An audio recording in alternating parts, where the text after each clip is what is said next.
Jai Swaminarayan everyone. Good morning to you all. I am going to explain you today one topic that is there in your BO, and it is about principle of management. So first of all, what do you mean by principle of management? Principle of management are the guideline for decision making of a manager that is working in a business. So this principle of management are the guideline for the managers in order to make the decisions that are related to business.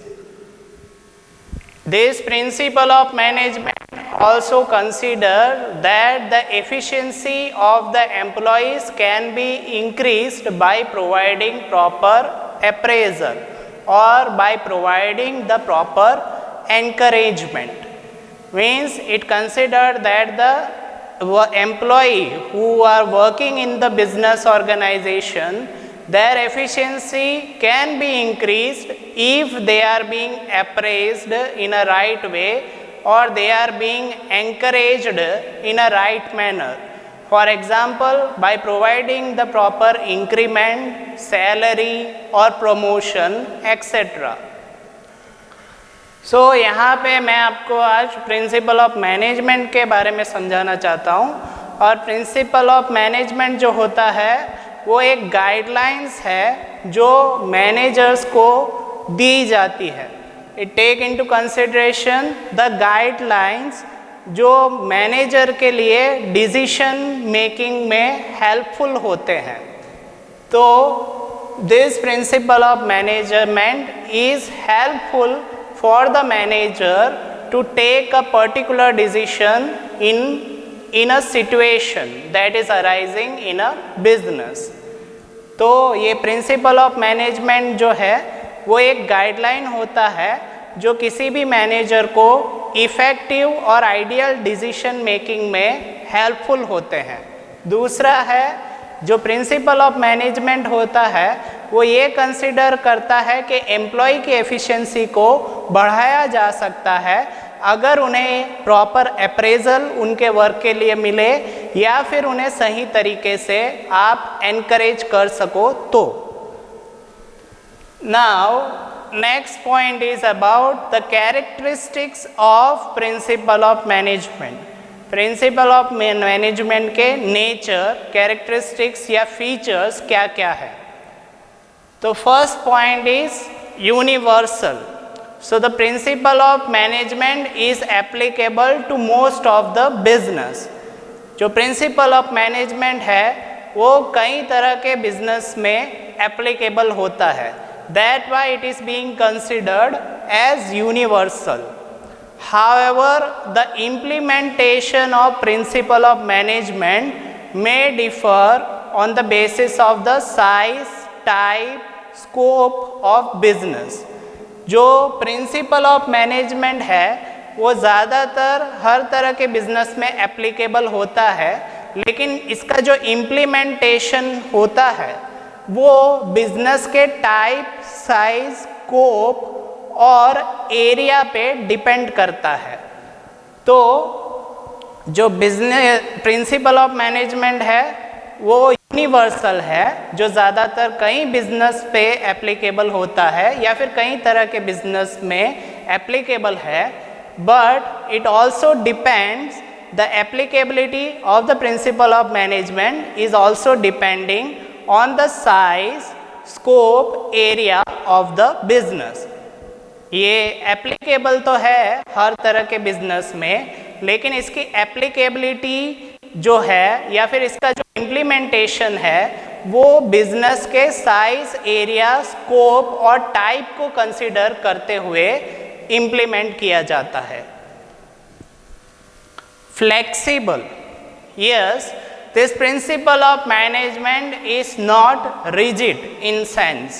ये principle of management जो है वो जड़ नहीं है, it is flexible, means the principle of management can be applied by the manager in a respective area where it is being required. तो जहाँ इसकी ज़रूरत है वहाँ मैनेजर उसको अप्लाई कर सकता है। That why it is being termed as flexible.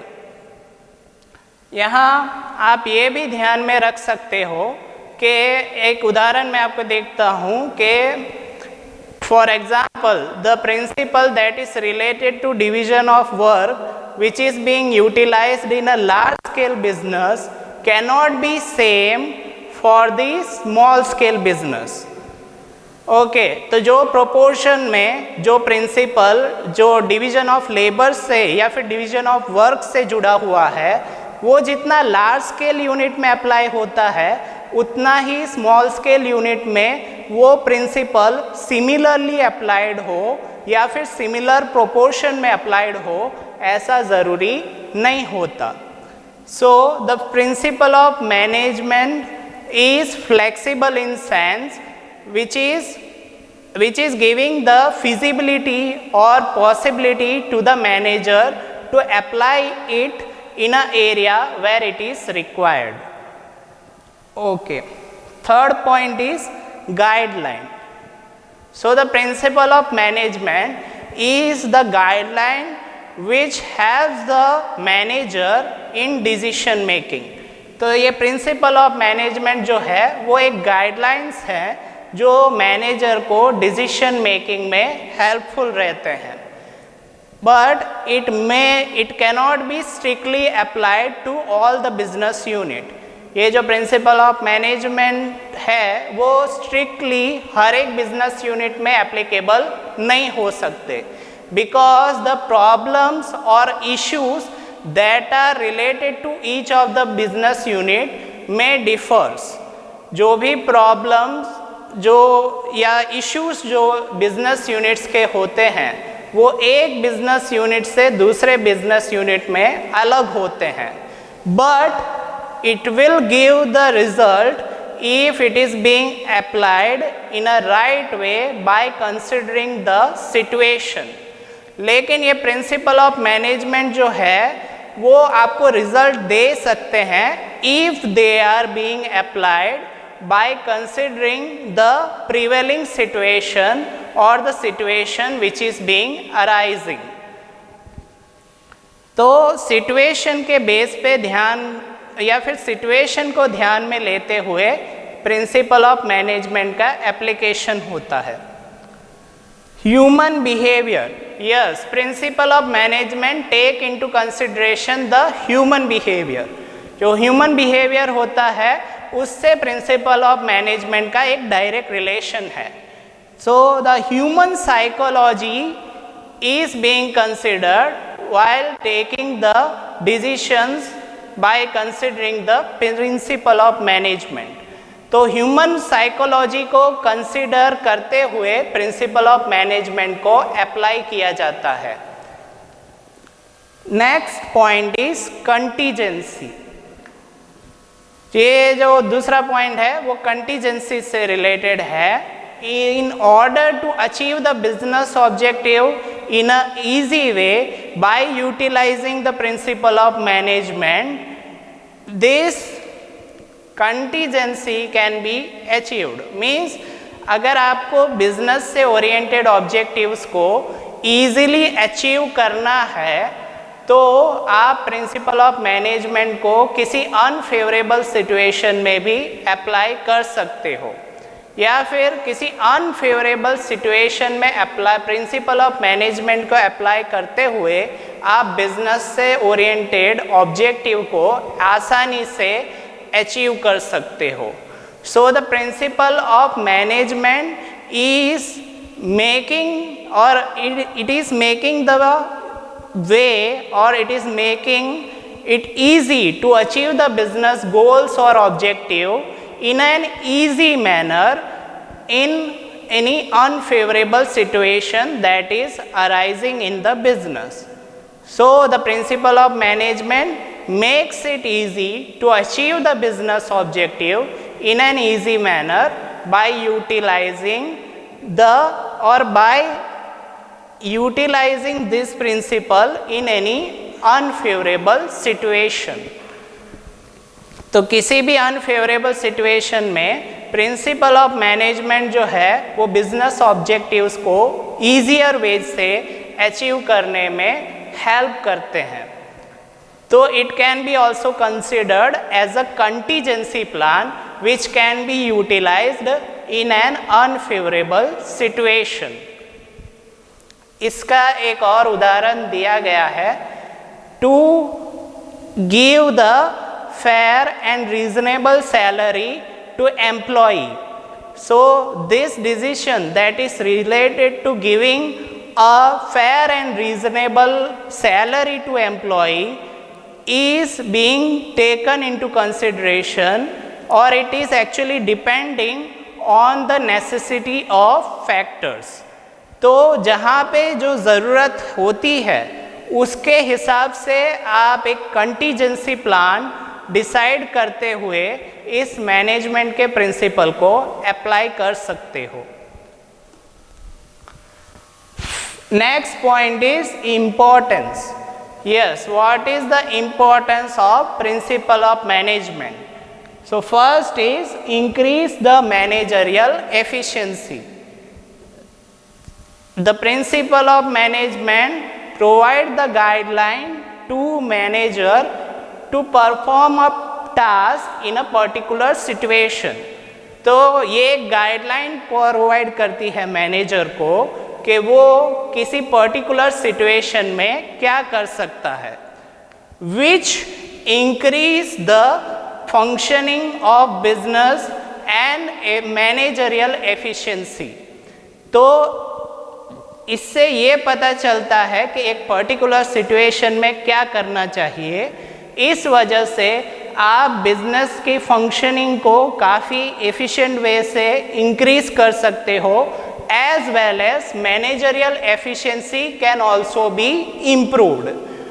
ना सिर्फ बिजनेस की फंक्शनिंग को आप ज़्यादा से एफिशिएंटली परफॉर्म कर सकते हो, by the help of principle of management you can also increase the managerial efficiency. Second point is maximum usage and administration of resources. Now as per your understanding or as per general understanding, the resources are limited in various business. जो resources होते हैं वो ज़्यादातर किसी business में limited होते हैं। Here the word that is maximum take into consideration the usage of principle of management in a way that leads to proper usage of resources, and it also take into consideration the capability to increase the capability of resources। तो यहाँ पे maximum word का ये मतलब होता है to use the principle of management in such a way that will increase the usage of resources, or you can say it will increase the resources capabilities। तो यहाँ जो सेकेंड पॉइंट है इसमें ये कहा गया है कि प्रिंसिपल ऑफ मैनेजमेंट इस तरीके से एप्लीकेबल होता है या फिर इस तरह से यूटिलाइज किया जा सकता है जिससे कि रिसोर्सेज की कैपेबिलिटी या फिर उसके यूटिलाइजेशन को आप अच्छे से बढ़ा सकते हो। Third point is scientific and logical decisions. Yes, it serves as a key to the manager for taking appropriate decision. तो जो ये प्रिंसिपल ऑफ मैनेजमेंट है वो किसी मैनेजर को एक सही तरह की प्रोवाइड करता है जिससे कि वो राइट डिसीजन ले सके। It helps to take the appropriate decision timely which are unprejudiced और विच आर अनबायस्ड। मीन्स आपको किसी तरह से किसी डिस्क्रिमिनेशन को न्याय ध्यान में रखते हुए एक अनबायस्ड डिसीजन लेने में और एक टाइमली डिसीजन लेने में प्रिंसिपल ऑफ मैनेजमेंट काफ़ी हेल्पफुल होता है। फोर्थ पॉइंट है business environment. Yes, there are various changes that are taking place in business environment. The principle of management helps the business to cope up with the changes that is taking place in business environment.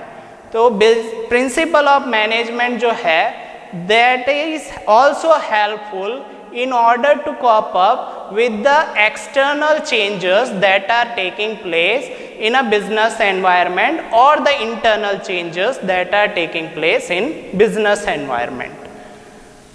For the fifth point is social objectives. Now the business is not only done for profit. जो business होता है वो सिर्फ profit के लिए नहीं किया जाता, लेकिन इसका एक दूसरा ऑब्जेक्टिव भी होता है जिसे हम सोशल ऑब्जेक्टिव या सोशल ऑब्लिगेशन कह सकते हो. So business is also having the aim of fulfilling the social obligation और social objective that can be accomplished by the help of principle of management. If the principle of management are being properly utilized, there will be a success for the business, and by this success it can share some of the profit towards the society. Means अगर वो businessman ठीक तरीके से profit acquire कर सके तो वो कुछ चीज़ें सोसाइटी में भी शेयर या कंट्रीब्यूट कर सकते हैं जिससे कि सोशल ऑब्जेक्टिव को पूरा किया जा सके.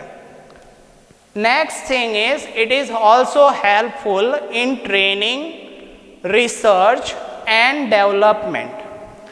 तो ये जो प्रिंसिपल ऑफ मैनेजमेंट है वो ट्रेनिंग, रिसर्च और डेवलपमेंट में भी काफ़ी हेल्पफुल होता है.